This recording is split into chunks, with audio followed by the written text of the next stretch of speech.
nevertheless to say that I feel so inadequate compared to Dave. He got such cool videos. Where is he? Dave. Dave, where you got those? No. Anyhow. So, YouTube. No, that's not cool. We're going to do something. All right. So, by the way, how much time do I have? It's an hour what?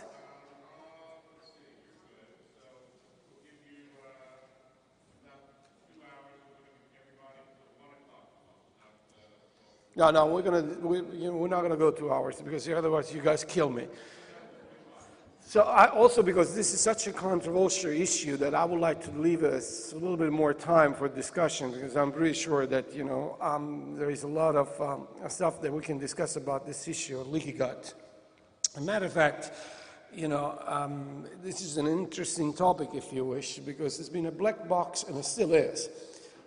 For many, many years, because there are a lot of misunderstanding, there are very few facts, a lot of fantasies, and what I want to do in the next hour and a half, let's put it this way, is really to be factual and tell you what we know about, the situation leaky gut. And again, it's an interesting story if you're interested in how stuff works and how we stumble upon it in the entire business of understanding a little bit more the situation. The reality of the story, and this is the objective, is that, again,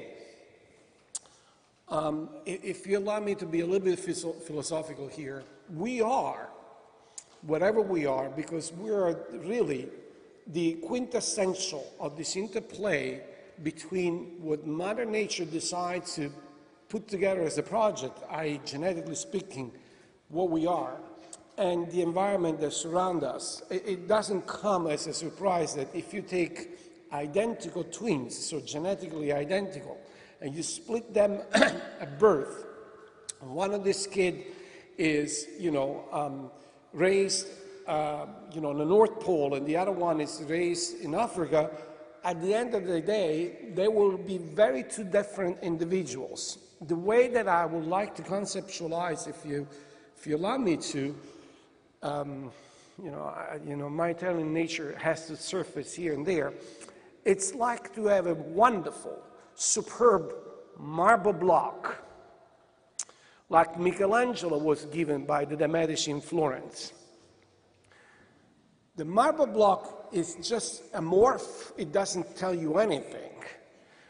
It depends on who really work on this marble block, the sculpture, what you're going to have out of there.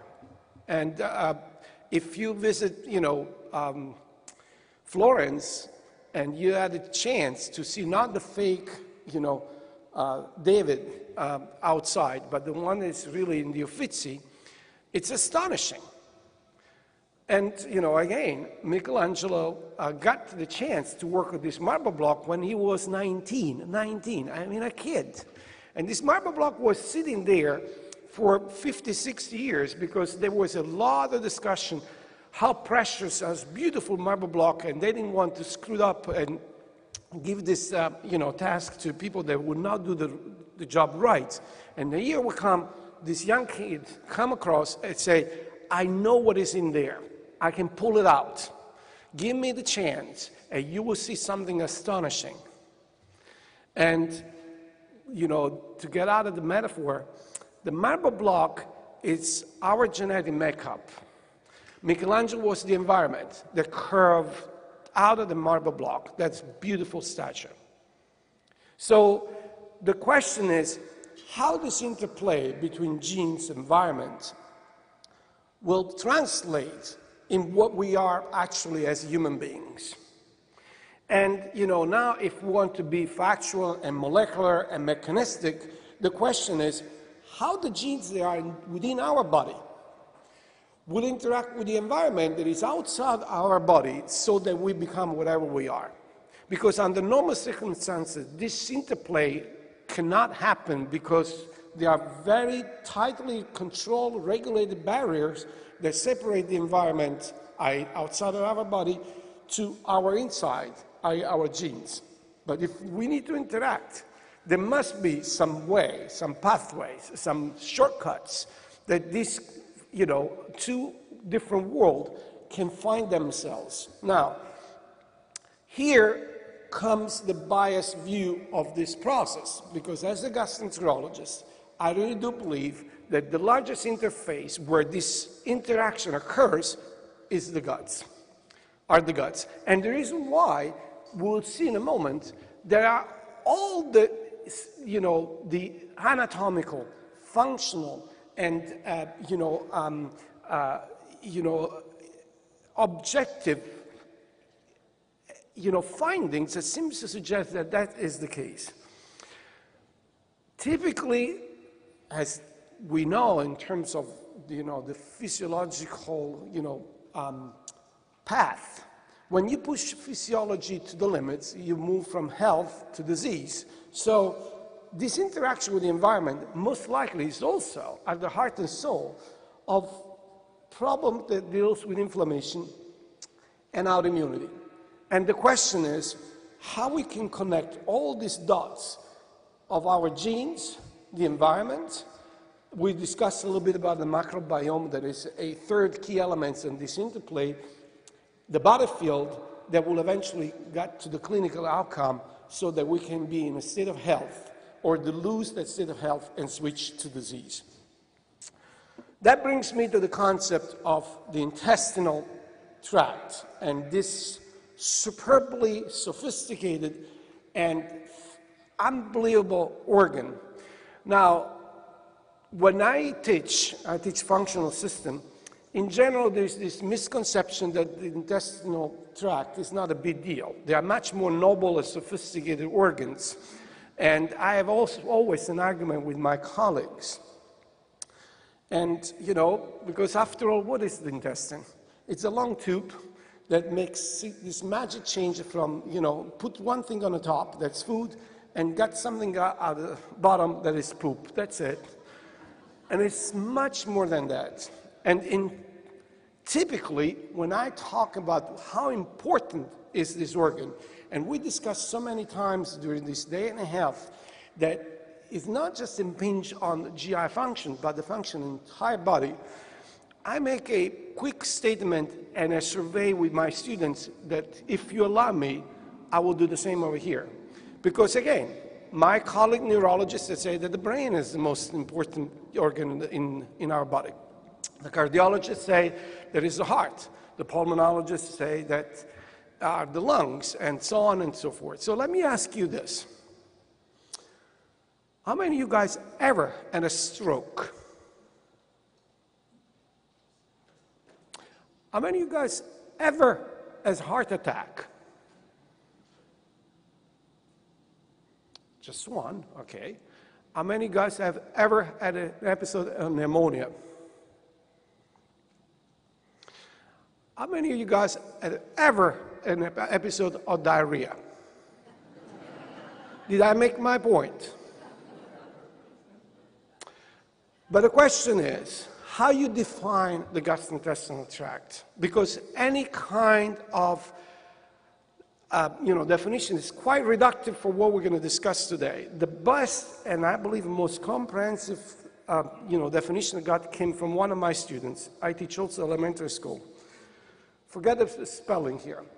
The intestine is a long tube with a clean open on the top and a dirty open on the bottom. Appreciate the quintessential here. What are you asking for? What is going on? I heard some fish. I asked her, and she said, this is the noise that my dad makes from the dirty hands. So, you can imagine his face when I met him. But anyhow, what is so important about the intestine and why we have to spend time to discuss the matter if this is really goes way beyond the gastrointestinal diseases and so on and so forth? Well, the father of all physicians already appreciated that the intestine was the crossroad of all human diseases. this is, again, his statement, all disease is in the gut. And this was a long time ago. I told what I reviewed here, that the gut is not like Las Vegas, and I showed you yesterday, you know, the reason why. What happened in the gut does not stay in the gut, but today we're going to go a little bit more in depth about that. The reality of the story is that the intestinal mucosa is truly the battlefields where friends and foes need to be recognized every day, 100 times of the day. And this because it will give you the balance between tolerance, i.e. state of health, or immune response, i.e. inflammation, therefore a state of disease. And imagine, again, let's go back about this, you know, gene-environment interaction. This is the largest port of entry of environmental factors that can dictate this balance, this yin and yang. Now, if you shrink yourself millions of times and put yourself on these battlefields, you will see quite a challenging environment. Hundreds of craps a day comes through. Some are good friends, nutrients, for example. Some are definitely enemies, like pathogens that can really harm us. And the intestine has to really decide many, many times a day who is friend that should stay there and who is a foe that needs to get out of there. Just as a comparison, the second largest interface that is, the lung. The lung has a very monotone function. Everything that goes through needs to get out of there. That's important for their pollens, bacteria, viruses, particles. They don't need to stay there. The skin, the third largest interface with the environment. Not one, we have 7 layers to make sure that nothing comes through. The intestine can't do that, because otherwise we'll be out of business in a blink of an eye. So I appreciated the sophistication of the decision-making process that the intestine has to go every single day. And it's mesmerized me that despite this complexity, mistakes are rarely made. But what are made, we pay a dear price. And for example, celiac disease that we briefly mentioned yesterday is the ideal paradigm to understand how we make these mistakes. Because a friend, a nutrient, a protein that comes from food will become a foe. So this is the classical example of this decision-making that goes bad, that goes in the wrong direction. Now, I'm assuming that you're not going to see anything here, but when I said anatomy, functional mechanism suggests that the intestine is much more sophisticated and complex than we previously appreciate. I really mean it. This is a cross-section of the gut with the lumen being here and the body over here. And these are color-coded, cells. They are part of this meshwork of mechanistic and very sophisticated interacting, cells that makes this decision-making possible every day. Starting from the inner lumen, this red, stuff here is this layer of a single layer cells, the epithelial cells, that is pretty much what defend us against this uncontrolled passage of crap from the environment. Single layer cells, single layer. And again, going back to the comparison that I told you yesterday, it's like the walls of a middle-aged city that, it surrounds the city so that we are defended by this, uncontrolled, entrance of enemies. Immediately underneath, you have these green cells. These are immunological cells called dendritic cells. These are pretty much the avant-post soldiers that are able not only to defend us, but to have an understanding of what is going on in here. They already have sort of periscopes that they bring out and see into the lumen and say, who is here? And based on what they scoop, they prepare the rest of the army for peace or war. Now, also here, extremely abundant in blue, our other immune cells, they are the B cells, the one that they have the best capability of weaponry, i.e. producing antibodies, including IgA antibodies that can be secreted within the lumen with special tricks. That's the reason why I call secreted IgA. And finally, the T cells, the ones that when they go wacko, they really go big time. The ones that have the most powerful weaponry, these are the ones that, for example, destroy the intestine celiac disease autoimmune process. But look how they are all arranged. And this really speaks volumes. Where is the function of not only surveillance, but interact with the environment? Because these soldiers are not there just to fight. They are there also to understand and eventually write treaties, peace treaties with the enemy if it's necessary. And again, I don't have the time, nor I have the possibility to go in deep details, but the beauty of all this done, it's mind-blowing because this single epithelial cell layer not only is a wall, a morph, they have antennas, they have sensors that technically we call pattern recognition receptors that you heard about, the toll-like receptor and so on and so forth, that will understand who is here. Not only that, but if this pattern recognition receptor, they feel danger because there is an enemy that they know that can give trouble to us, will already communicate underneath with these old soldiers that say, guess what, guys? In the lumen, not now. There is somebody that can eventually give us trouble. Get ready.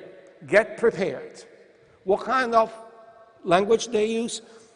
Secreting specific chemokines. They are chemicals that attract these soldiers on the battlefields. And this is done regularly every day. Every day. And keep in mind that this crosstalk eventually leads to the decision, do we need to keep these folks out? And eventually going after them, or we need to bring them in because we need them here for whatever reason. And that's what the essence of antigen trafficking that is so important in this interaction between genes and environment. Because without this trafficking of antigens, we would not be whatever we are. The genes, epigenetics, and the state of health, and so on and so forth, would be totally impossible. Do you appreciate, guys, the beauty of nature in doing all this? This is absolutely mind-blowing to me. Now, I told you that when you push physiology to the extreme, you spill into pathology. And we discussed yesterday about celiac disease as a paradigm of autoimmune diseases. We also mentioned that the recipe for autoimmunity, until the recent past, called for two ingredients. Genes, many, because these are multifactorial diseases, not a single gene disease like cystic fibrosis, thalassemia, and the environmental triggers are known most of the time. For celiac disease, we know that's gluten. That is the one that triggers the entire business. The third element that makes this holy trinity that was not clear until the recent past was the breach of these single layer cells. In other words, a leaky gut. They allowed these enemies to come through and eventually instigate the autoimmune process in people that are genetically skewed to develop autoimmunity. And this brings me to the leaky gut. Facts and fantasies. Now, again, there are very few facts.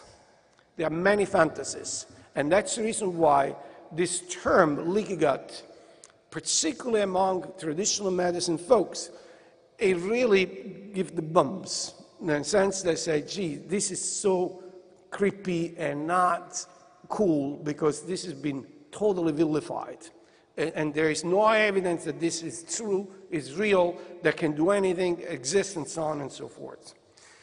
And again, as usual, guys, there is no black and white in life. There are no people that are right and people that are wrong. There is always the compromised gray, because that's pretty much what is coming out for what we understand about this leaky gut situation.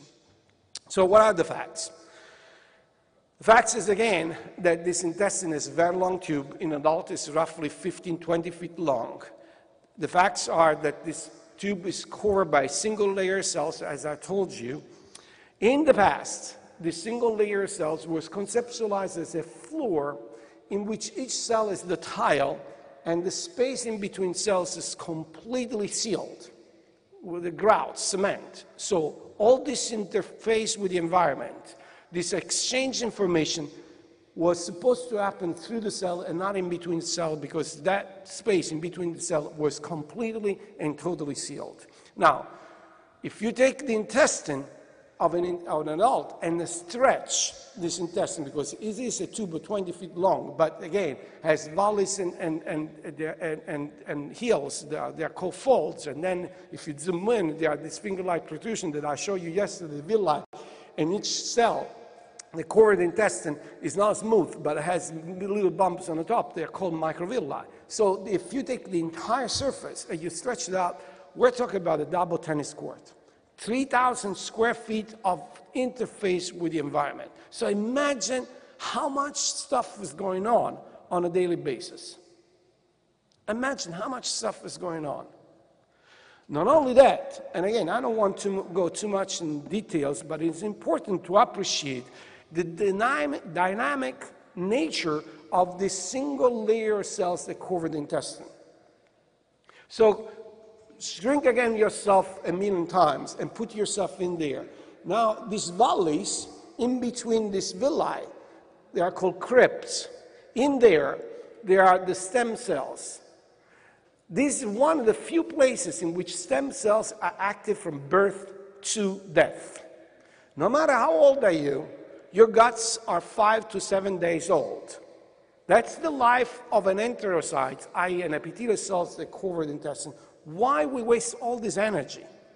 Why we waste all this effort to change the cells all the time? Guess what? That's a really harsh environment. And you can't afford a mistake, because if you are bombarded by chemicals, radiation, heat, toxins, so that you have genetic modifications, so in other words, that these cells can go through genetic mutations, and they don't work the way they are supposed to, we will be in deep doo-doo. And nature can't afford that. Not only that, the other thing that is mind-blowing to me is these cells, they go through a process of maturation that reminds me very much the story of the caterpillar or the butterfly. Very sad story. When they are immature, they're down there, they are really ugly. They are really unsophisticated. They are very rudimental. They are not able to do too much. In other words, they look like a worm. Then a biological clock will tell this rudimental cell that it's time to mature. And when that information is passed to the cell from the valley, i.e. the crypt, start to migrate along the villi. And during this process of migration, during this trip from the bottom to the top, start to change and mature in one of the most sophisticated, complex cells that we have in our body, to become a mature enterocyte with all this machinery to digest and absorb the foodstuff, these antennas to see enemies, the capability to have immune function, the capability to talk with the neighboring cells, the capability to interact with the nervous system and endocrine system, a wonderful butterfly. Guess what, though? When they reach that level of sophistication, their life is few hours, after which they fell off in the intestine, like butterflies. And all this is because we really want to make sure that our intestines are covered by the most efficient, sophisticated, active cells with no chance that they are mutated in their function. And again, when I say function, I don't mean just digestive stuff, but all the sophistication I was telling you before. Until the 80s, this concept that these cells were linked to each other by a grout was a dogma, until a Japanese group in the late 80s said, wait a second, this space in between cells is not sealed. There is no cement. There is not a wall. Rather, there are doors, most of the time closed, that technically are called tight junctions. So with the door concept is also implicit the concept that sometimes this door that can be open and create a shortcut from stuff in the environment to come through in our body. Now, until then, the major headaches for people that were interested in immunology, particularly autoimmune disease, was how instigator autoimmunity, that in general proteins, can get into our body. Because one thing is for sure, guys, and this is something that never changed in the past 60 years, proteins, they don't go through cells. It's like to pretend that 2 dozens of elephants will go through a wooden needle. It does not happen. Because proteins, they love water, so hydrophilic. The cell wall, it's very hydrophobic, and there is no way that proteins can come through. They are huge. So there was always this headache, how did it happen? How this interaction with the environment happened? How this trafficking happened? The answer was, we don't know, but we know that happened, and that sufficed, and that's it. Now, with this finding that we have doors, there was a complete, shift of paradigm.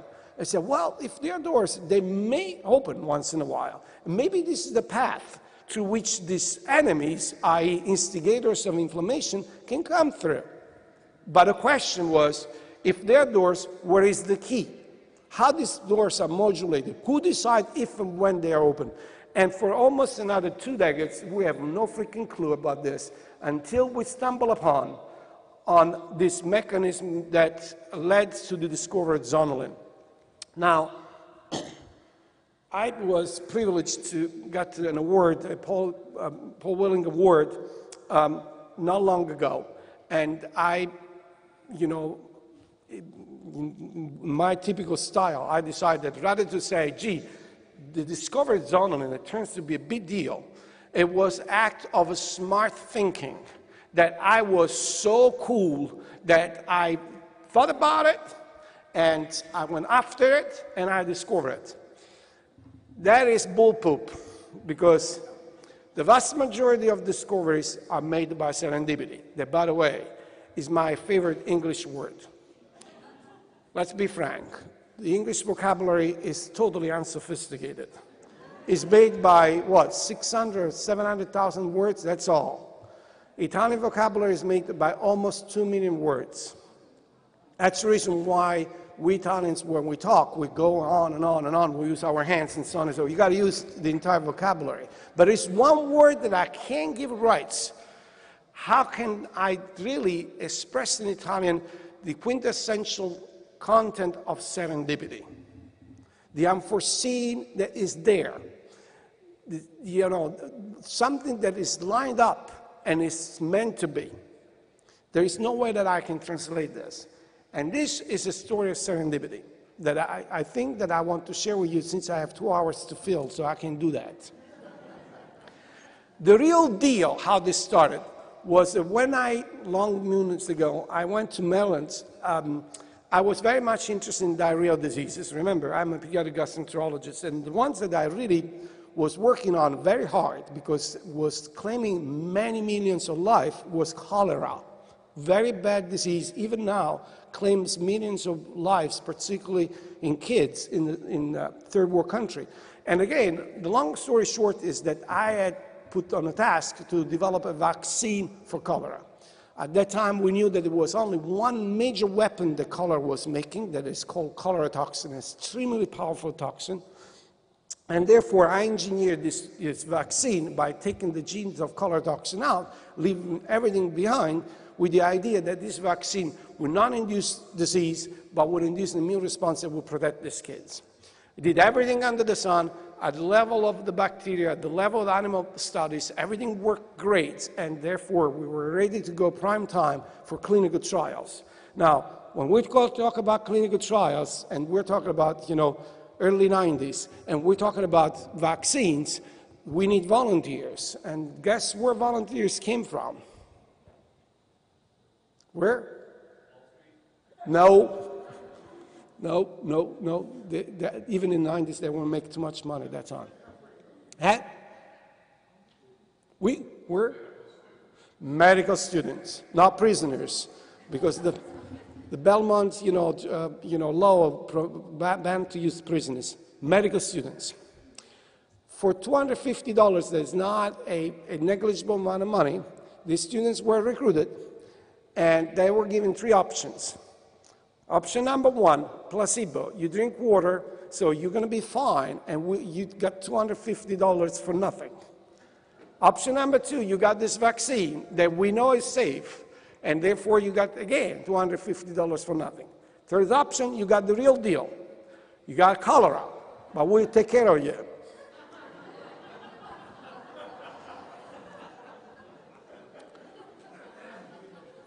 So, well, many kids sign up because 2 out of 3 said, what a big deal. Well, actually, it turned to be not 2 out of 3. But only 1 out of 3 because the vaccine sucks. In other words, sure, the vaccine didn't give the 40 liters of diarrhea that the kids that got the real cholera went through. But still, 3-4 liters of diarrhea that made that unacceptable.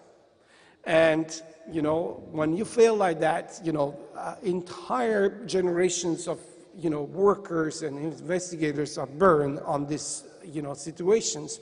And, the most logical thing to do is just to give up and say, forget it. And that's exactly what I did for 2-3 days. I got drunk. I was very depressed, literally 2 years of work in the toilets. That was it. But then we went to the drawing board and tried to figure out, long story short, we end up to discover a second toxin outside the cholera toxin that was making these people sick by opening these gates. Never described before. And this toxin turns to be the reason why these folks had the residual diarrhea. And then when we studied the mechanism of this toxin, we realized it was way too complicated, that made Mother Nature did all this machinery just to be the target of a toxin that, by the way, makes us sick.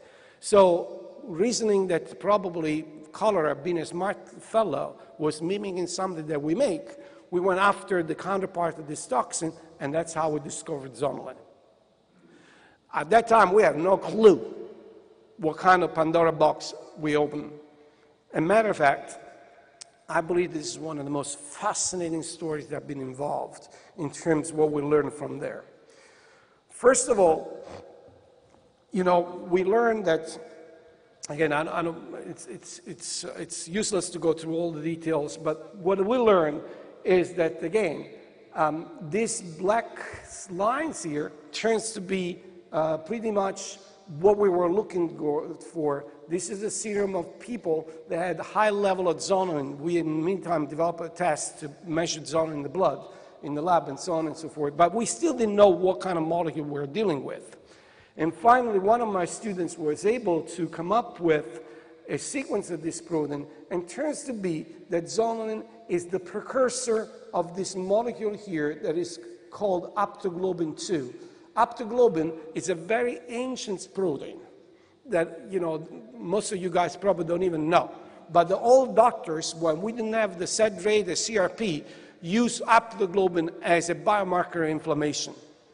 And it comes in 2 flavors, aptoglobin 1, the ones that we know very well, that is, with us for living, is a scavenger of hemoglobin. So in other words, when there is hemolysis, intravascular hemolysis, this guy will capture, eliminate hemoglobin so to avoid oxidative stress of the tissue that can be destroyed that way. So it goes vis-a-vis with inflammation and comes as a pre-protein, single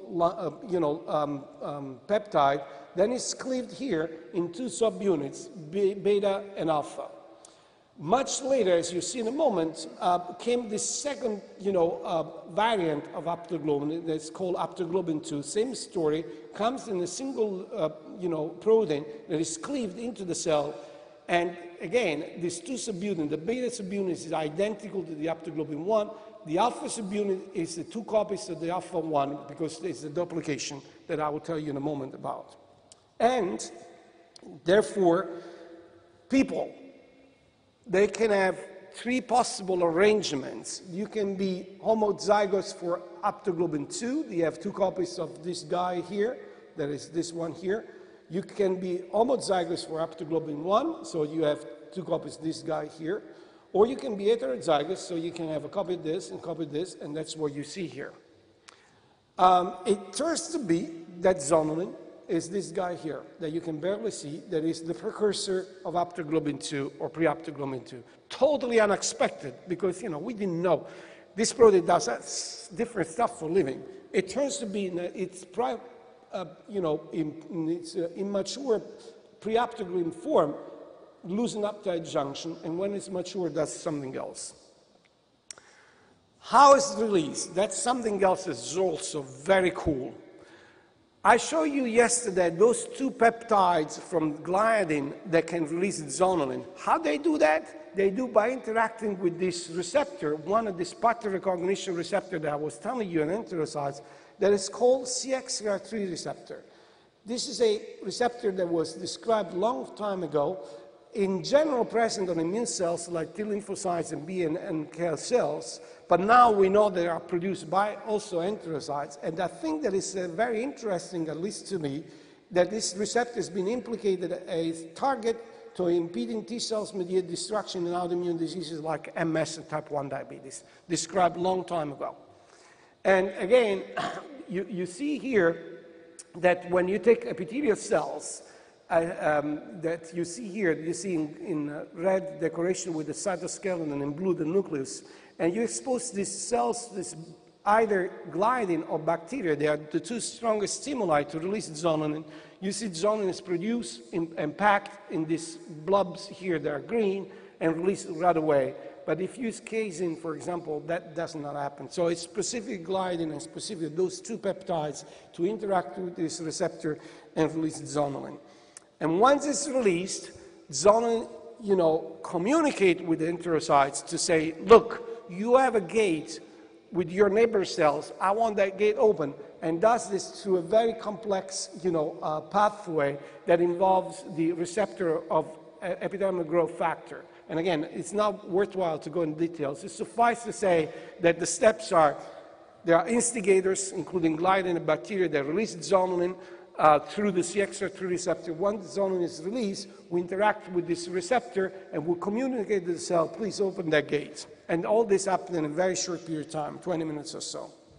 I'll show you yesterday this picture again, just to reiterate the concept that, again, you can go from closed gate to open gate in a very short period of time due to this release of zonulin that is CXCR3 mediated. Now, mainly because it cost me 3 months, $500 to do the slides, I want to show it. This is as much as we understand about how zonulin communicate the cells to open these gates. So whatever released zonulin really activated intracellular cascade of events. They are very complex. It suffices to say that these tight junctions, these gates, are made by a complex number of proteins. So they are, the ones that interact with each other and interact with similar protein in the neighbor cells. This is a space in between cells that, again, in the past were thought to be totally sealed. And once zonulin comes in, you have rearrangements of these proteins that will be released from this, edge of the cell, will leak into the cytoplasm of the cell. So you have a situation from gate closed to gate open in a very short period of time. In general, it takes 20, 30 minutes. And again, this is in a Fritz fracture. So if you see the lateral side of the cell, these are, the macrovilli, the surface of the enterocyte, the face of the lumen. This is the cytoplasm. This meshwork here represents the tight junction. The more complex, the closer are. And if you have zonal release, you go from closed to open in a very short period of time. Now, when the stimulus, gliadin, bacteria, whatever, is removed, everything goes back to the baseline in a very, very short period of time. Genetics. This is another cool part of the story. And again, we had no clue what we stumbled upon. Evolutionarily speaking, haptoglobin is a very ancient protein. Came into the picture roughly 450 million years ago. Soon after the fish split from the rest of the animal kingdom. So fish, they don't make haptoglobin. But the one that we're interested, zonulin, it came much, much later, 2 million years ago, 500,000 years after that we split from our cousins chimpanzees, meaning that zonulin is made only by human beings. No other animals, they make zonulin, at least as form of preoptoglobin 2. They make zonulin-like proteins, but not exactly the ones that are in humans. By the way, again, this is something that I do quite often. Any idea how many autoimmune disease, afflicts humankind? A little bit more than 60. Roughly 75, 80. How many autoimmune disease these guys are experiencing? Right? 0. Chimpanzees, they don't have autoimmune diseases. So it's quite interesting that zonulin turns to be one of the 400 genes that differ between the two. The gene of zonulin sits on this very interesting chromosome, that is chromosome 16, a tiny chromosome that accounts for roughly 5% of the human genome, but on which there are genes that have been located. They are very important for many, many diseases, particularly autoimmune disease, cancer, and disease of the nervous system. Among autoimmune diseases, the genes, for example, for lupus and type 1 rheumatoid arthritis sit on chromosome 16. Cancer, acute non-lymphocytic leukemia, breast cancer, lymphoma, and myeloleukemia, and prostate cancer sit over there. And this is the one that, I don't know, I'm not an expert, but my dear colleague then, he knows much better than I do about disease of the nervous system. Lou Gehrig's disease, leukodystrophy, MS, and autism genes are sitting over there. When zonulin was discovered and cloned, many investigators worldwide went through the same process and asked, which diseases this gene is related to. And they came up with the same 3 categories. Autoimmune disease, including ankylosing spondylitis, celiac disease, Crohn's, rheumatoid arthritis, lupus, and type 1. Cancer, breast cancer, lung adenocarcinoma, and so on and so forth. The disease of the nervous system, chronic, including MS and schizophrenia. Among the cancer, what really captured my attention is the glioma. And again, the reason why I did is because, again, you heard about this issue that there is a gut-brain axis all the time. And controlling the gut permeability has a similar mechanism that controls the blood-brain barrier. And these are a couple of papers that just were published on the role of zonulin in control of the gut-brain barrier in a situation of glioma. This group published this from Germany, published this in 2009, so already 4 years ago. And what they show pretty much is that zonulin, that is the stuff in green, that is very close to the perivascular, part of the blood-brain barrier and of the glioma, and therefore in the blood-brain barrier, seems to be upregulated in gliomas. And the more severe is the glioma, the more zonulin is produced, the more breach of the blood-brain barrier occurs. So they use the zonulin expression as a biomarker severity of the glioma. Just published 2 months ago is this other paper, talk about the transmigration on neural stem cells across the blood-brain barrier induced by glioma cells. You heard yesterday that the brain has the capability to have stem cells. They're now not completely gone. They're under specific circumstances they can be revitalized to do stuff. Now, these folks were able to show through cell lines and animal models that zonulin is present in these specific glioma cells, and when it's released, pretty much what they do, they pretty much increase the permeability of the blood-brain barrier that is measured by this parameter. It's called transepithelial electrical resistance. So the lower it is, the more open are the tight junction, the leakier is the blood-brain barrier. And they also were able, by injecting these cells into the systemic circulation of mice, to see that these cells will eventually get to the brain by crossing the blood-brain barrier and reach the intracerebral gliomas. And you see here the staining in blue. I don't know how much you can see, but you see this is a cross-section. This is a cross-section of vessel. You see the circle, and this is the, sagittal section, along the long axis section of a vessel, of a capillary, the blood-brain barrier. So it looks like really that, that's the scheme that they came with. So if this is the blood flow and this is the brain, and these are the tight junctions that control the blood-brain barrier, what they conceptualize that the astrocytes and the gliomas will eventually, on this other side, the glioma cells, will release zonulin, will make this to leak and allow the cells and other stuff to come through. That is pretty much the heart and soul of the problem that you have in brain tumors. Again, just think about this. Half an hour ago, maybe 20 minutes ago, I told you how the story started. If when I failed this issue with the color vaccine, somebody would tell me that this will be coming across, I would say, you must be out of your mind. What are you talking about? It was totally unpredictable. Now again, going back to the genotype of zonulin, alias optoglobin, I told you that comes in three different possible arrangements of genotype. Homozygous for optoglobin 1, meaning that you do not produce zonulin.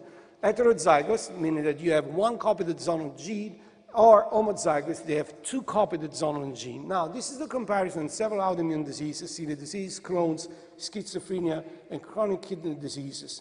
Just look at just for a second the black column here. We're talking about the distribution of these three different haplotypes, arrangements, genotypes, in a normal population. These are done in different continents, so there is a little bit of difference among the different groups. But the bottom line is that roughly between 10 and 20% of the human population worldwide do not produce zonulin.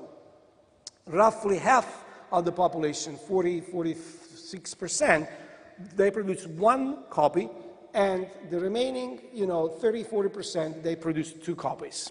Now look at the red column. These are the people that are affected by specific autoimmune disease like celiac, Crohn's, schizophrenia, chronic kidney disease. You have a dramatic reduction of the representation of the people that do not produce zonulin, that goes down 2-3 times, and is counterbalanced by the increase of the one that have two copies, meaning that people without immunity are skewed compared to the general population in terms of zonulin gene presence and number of copies. And now, it looks like, by several studies, that the more copies of zonulin you have, the more severe is the disease. If you're homozygous with zonulin and you come down with an autoimmune disease, your mortality rate is twice as much compared to one copy, and or of course, zero copy, you don't develop the disease. So that is pretty much what has been described so far. And here is another example of zonulin in inflammatory bowel disease. So these are people that have Crohn's disease on this drug that is a non-steroidal anti-inflammatory drug, and you see the amount of zonulin there. These are in remission. These are the ones that are on the drug, but they are not got in remission, so the zonulin is not coming down. And these are the ones that are not treated at all, and you see the highest level of zonulin in the serum of these people with Crohn's disease. Now, I told you that zonulin is specific of humans, so animals, including mice, they don't make zonulin. But you can manipulate the genome of mice by introducing the zonulin gene. So this is the normal mouse. How cute is that? That, of course, they have only the alpha-1 chain, so they only have the optoglobin 1.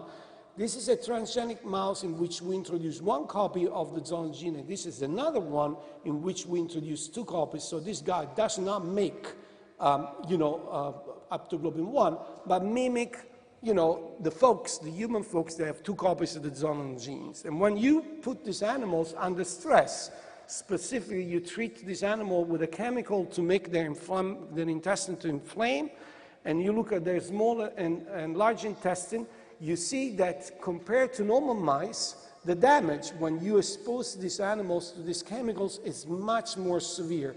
See, look at the colon of these animals compared to this one that is a normal mouse, not zonulin, and this is the untreated. The entire colon mucosa is gone, completely wiped out. I see this kind of damage only in animals that are radiated, like that they are exposed to radiation, like that they are, in Chernobyl kind of situation. So it's that severe.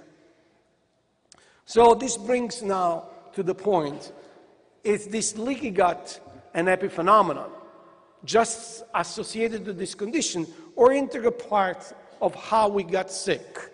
So there are a lot now of evidence that this tight junction dysfunction, alias leaky gut, are involved in a series of problems, with some bacterial toxins that can make this intestine to leak, ischemic reperfusion injury. This would take a total different lecture here that is extremely interesting.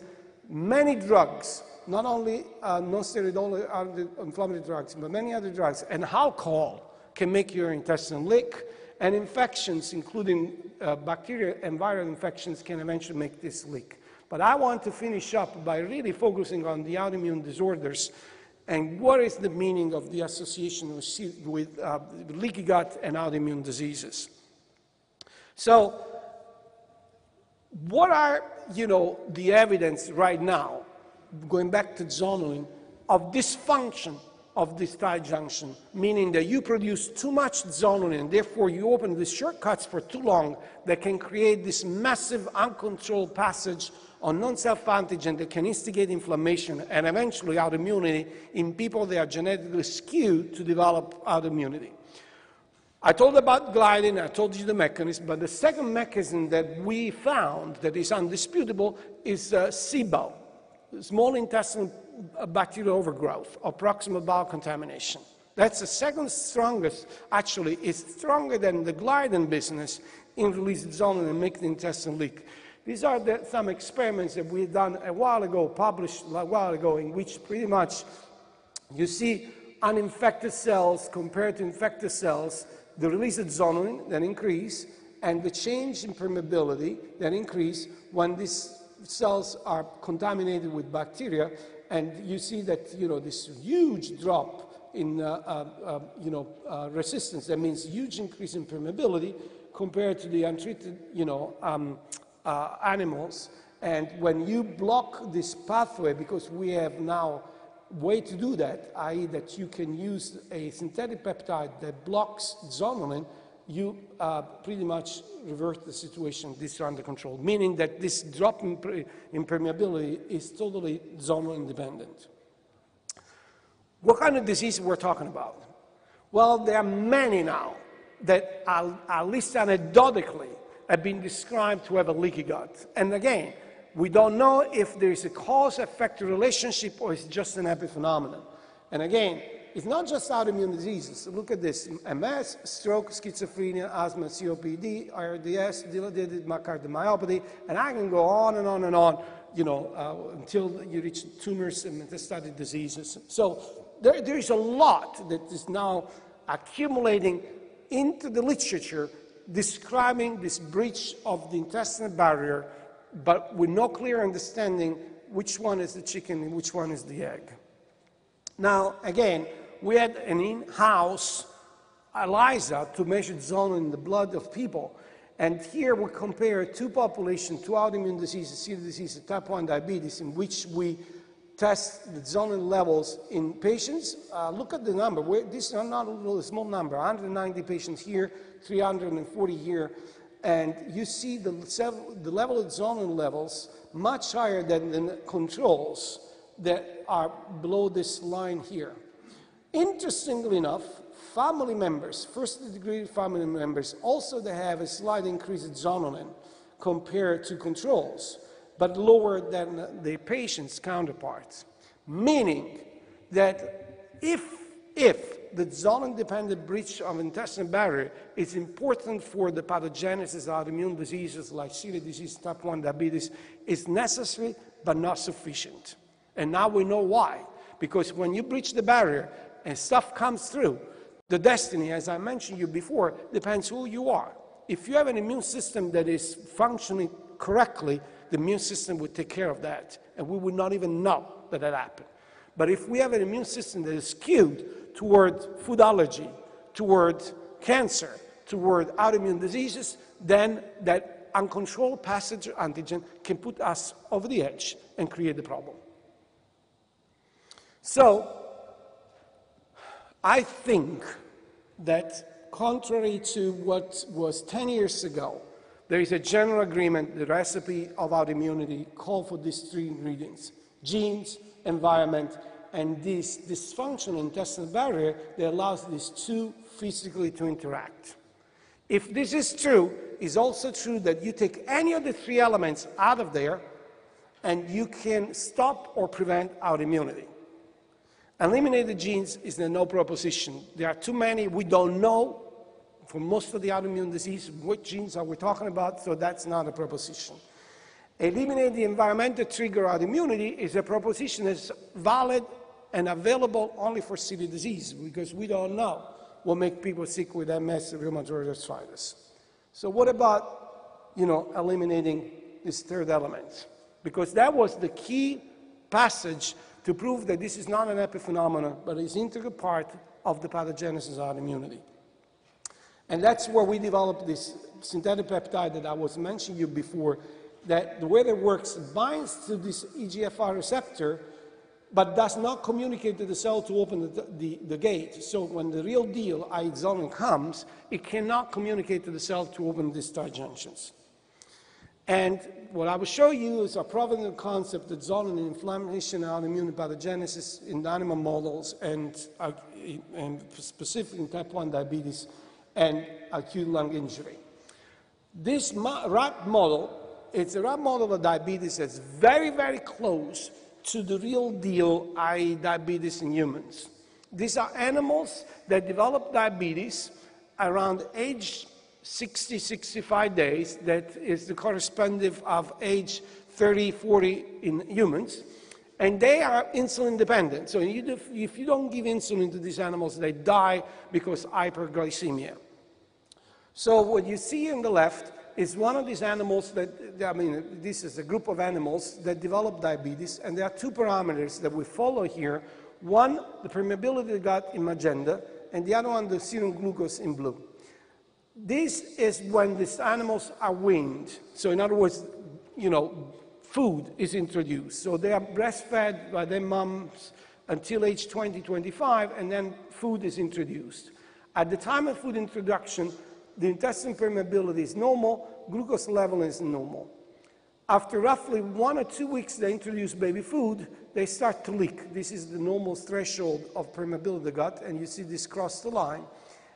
But the glucose level is still normal. After 1 more week, they start to produce autoantibodies, the one that attack the islets that produce insulin. Still no diabetes. It's only after 2-3 weeks that all this happens, leaky gut and autoimmune production of antibodies, that they start to lose tolerance of glucose, and eventually they develop diabetes. So it looks like that the leaky gut precedes the onset of the glucose intolerance.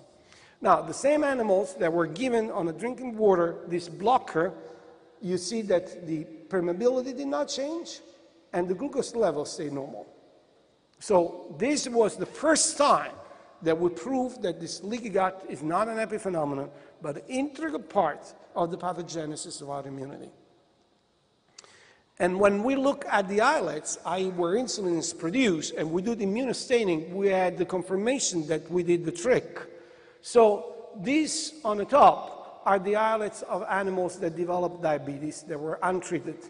So the islets are like a balloon in which the air, i.e. the content of this balloon, is made by these beta cells that produce insulin, and the wall of the balloon is made by these cells that produce glucagon.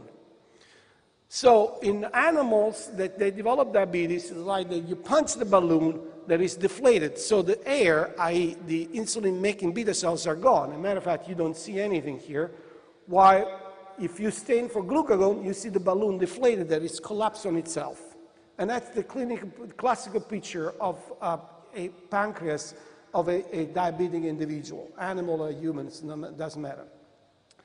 The same animals that were treated with zonulin inhibitor, you see that the air, insulin-producing cells, are still there, and of course the glucagon, cell-producing cells, are still at the edge of the balloon. So this is a preserved islet compared to a destroyed islet. So now this shows mechanistically that indeed the prevention of diabetes in these animals was due to the protection of these islets. Why? Because this uncontrolled instigator, we don't know what, that was coming through, that instigated immune cells to produce an attack against these beta cells, was prevented. Another disease, quite interesting, that again was totally unpredictable, is the acute lung injury. It was already known that you develop acute lung injury, for example, also in the COPD and so on and so forth, due to the breach of the barrier of the epithelium of the airways. And there is an animal model in which you can do that, in which these animals are treated in a certain way. So they go from this lung permeability that is very low to this lung permeability that is in black, that's very high. And if you block, this process by giving increasing amount of zonulin blocker, you see that this comes down, gradually. And again, this, you see this also in terms of, different ways that you do this, subcutaneous versus, local. So in other words, that you put this in the airways, and this is the activity in terms of inflammation that comes down, the cytokines that come down, and so on and so forth. And if you look at the staining of the lung of these animals, this is a control animal. This is an animal that goes through the process of lung injury because of this process that is artificially done. And this is the animals in which zonulin was blocked, and looks much more close to this than this. So even acute lung injury seems that, the zonulin process is important. So I'm going to go straight to this. This is in humans now. And you see that, this is the lactulose-mannitol ratio, i.e. the gut permeability of individuals who are controlled versus asthma. So the people with asthma, they have a leaky gut. And you see now that zonulin in the blood of these folks controls compared to the asthma people that goes up. Interesting enough, even if you have allergy, multiple food allergies, the zonulin levels are up, very similar to the guys with asthma. So let me wrap it up with there are so many studies in animal model that doesn't translate in humans. So is this applied to humans as well? 45 minutes, so I'm going to slow down. No, again, I will take another 20 minutes or so that you guys, we can chat or go on lunch earlier. It's a beautiful day outside. I don't think that I have to spend too much time to this. This is self-explanatory here.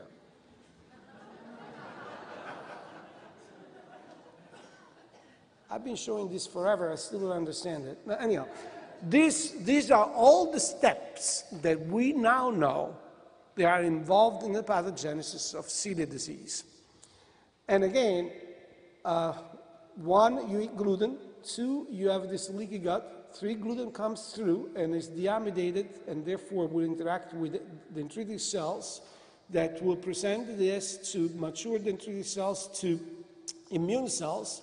And these immune cells, because they are genetically skewed, rather than to get rid of the enemy, will start to produce chemokines. They are very offensive, i.e. they will kill cells because they are TNF-alpha interferon gamma, and destroy the intestine. This leads to the autoimmune process. Then there are the B cells that produce autoantibodies, including the TTG antibodies that we use for diagnostic, and maybe they also have a role in this auto-destruction. So theoretically, any of the 10 points that are outlined yellow here could be a point of attack to stop this process. What we do right now, we are here. We do not eat gluten, so that all the other steps cannot happen, and definitely it's the best way to go. The question is, if we go to step number 2, i.e. we stop this process, are we going to do the same? We're going to obtain the same results, i.e. prevent all the downstream process. So in other words, if we block this gut permeability with the zonulin inhibitor, can we do that? Now, this is probably the longest clinical trials of alternative treatment to the gluten-free diet that is out there. Started in 2006, almost 800 people have been through these trials, and the bottom line is, in terms of safety of this molecule, this zonulin inhibitor is a pussycat. It doesn't do anything, though that's good news. Now, the very first trial that we did was a single-dose, double-blind, placebo-controlled trial. So you have now people with celiac disease on a gluten-free diet, so they are in remission. And they eventually, blindly, either they got gluten alone, knowing that this will give them trouble, or gluten plus the zonulin inhibitor. The one that got gluten alone, they got an increase of permeability of the gut that, interestingly enough, this was a single dose of gluten. So in other words, a single meal. Interestingly enough, stay elevated for almost a week. That this really reiterated another concept. Sure, gluten does this leaky gut to everybody. But in people with celiac disease and type 1 diabetes, and we have some data in MS as well, this leakiness is much more sustained compared to normal people. Normal people will go up and down, but in terms of, people with celiac disease will go up and will stay up for almost a week. The folks that they got gluten plus this zonulin inhibitor and no leakiness to the gut, and consequently, compared to the ones that got gluten alone, they had this amount of symptoms in blue here, that we're talking about GI symptoms in general, they had almost 60% less symptoms. And now, this is the summary of many trials. There are 3 different trials, again, in which we look at placebo, gluten alone, or gluten plus, the zonulin inhibitor in blue, and you see how the symptoms are abated in any kind of trials that they went through. I'm going to finish with this, that I think that is quite interesting. This is a brand new field, guys, just came along. This controversial question about the microbiome, the leaky gut, and disease status, obesity, non-alcoholic fatty liver disease, and diabetes. So what is this all about? What's going on? The overall rationale for these studies is that a leaky gut is considered to be associated with inflammation tone that can lead to obesity, fatty liver, and eventually type 1 diabetes. Very bold proposition, working hypothesis. Now, I want you to take a look at these numbers, because we're talking about in the last 2 years. There was nothing in the literature before 2 years ago. We start to see this coming. And again, these are not the quote-unquote wackos that publish this stuff. These are, the ones that were considered to be the conservative folks. So gut microbiota, intestinal permeability, obesity-induced inflammation, liver injury. Very interesting paper that, again, link all this phenomenon together. Intestinal permeability parameters in obese patients are correlated with metabolic syndrome risk factors, i.e. type 2 diabetes. Again, this published in March 2012. Nutrition, intestinal permeability, and blood ethanol levels are altered in patients with non-alcoholic fatty liver disease, 2012 again. And this was one of the last one that was published, circulating zonulin and marked intestinal permeability is increased in association with obesity-associated insulin resistance. So in other words, it looks like that now we are accumulating data, these are human data, in which a breached intestinal barrier can lead to the uncontrolled passage of substances, mainly bacterial components, that will eventually find as a first station the liver, because all the blood through the mesenteric circulation will first stop will be the liver. And when this bacterial component got there, they can create the inflammation that characterize, this non-alcoholic fatty liver disease, and with that, the metabolic consequences that we discuss, i.e., type 2 diabetes. Now, I don't want to leave you with the misconception that now we have the solution of obesity, type 2 diabetes, because this is only part of it. Lifestyle is important. If you eat 5,000 calories or behave like this, of course you will be obese. So, but there is now the possibility of opening a new paradigm in which even if you have a regular lifestyle, if you, for example, have SIBO and you have genetically skewed towards this metabolic imbalance, you may eventually develop type 2 diabetes and obesity just simply because of this dysbiosis. There are now studies from WashU in which they found a specific microbiota composition that make you fat. And they show this by taking this, enterotype kind of microbiota and transplant it in different animals and make lean animals fat. And again, stay tuned, because this is an extremely dynamic field in which now we start to see unbelievable stuff.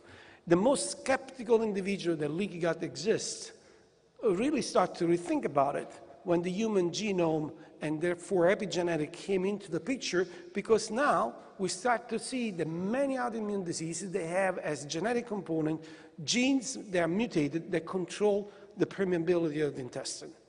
So all this to say, guys, that we are at the verge of a revolution, if you wish, that was totally unintended. As far as I'm concerned, because I told you how the story started.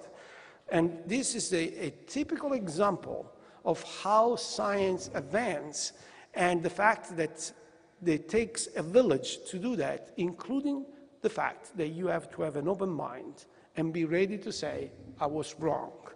I want to finish by saying that I don't want to leave you with the misconception that this is a single-man operation. I didn't do that. I made the mistakes. The one that fixed the mistakes are these folks here. These are the people that are dedicated to science for the good of knowledge. These are people that work really extremely hard to try to achieve the goal that we signed for, i.e. to increase the quality of life for the people that come to us. Thank you so much, guys, for being here today.